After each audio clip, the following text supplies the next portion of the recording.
Chapter 9. Spies. Does it count if the teacher doesn't see it? My mother was in the backyard. She was cutting stuff from her herb garden. Her head came up. Say again? If Mrs. Sims doesn't see me being good, how am I supposed to get credit for my halo?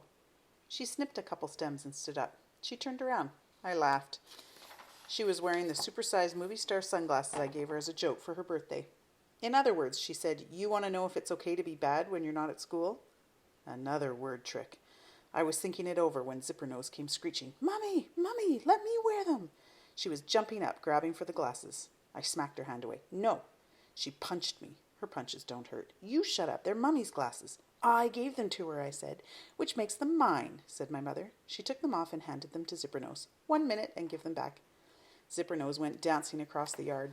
I heard a chuckle. My mother was grinning down at me. So, she said, what you really want to know is if you have to be nice to your sister, right? My mother is unbelievable. She not only knows the answers, she knows the questions. Well, I said, sorta. She nodded. The grin was gone. A serious answer was coming. Okay, here's what I think. You like Mrs. Sims, right? Yes, I said. You like her because she's nice, right? Right. And nice people usually have a lot of friends, wouldn't you say? I guess so. So she sniffed her handful of herbs. Mrs. Sims, nice Mrs. Sims, probably has a lot of friends. You with me? It's funny, my dad is the lawyer, but my mom often sounds like one.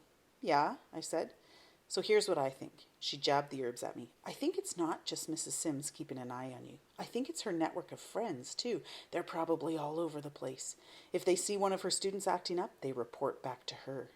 You mean like spies? I said. She nodded. Sort of. She brushed the herbs across my nose. I smelled mint. If you ask my advice, I'd say you better not take a chance. You better be nice to everybody, all the time. And that, she poked the herbs at the dancing Zippernose. Sad to say, old Sudsy, includes your dear little sister. She called, Amy, time's up. Zippernose squealed, 1 more minute. Mum held out her hand.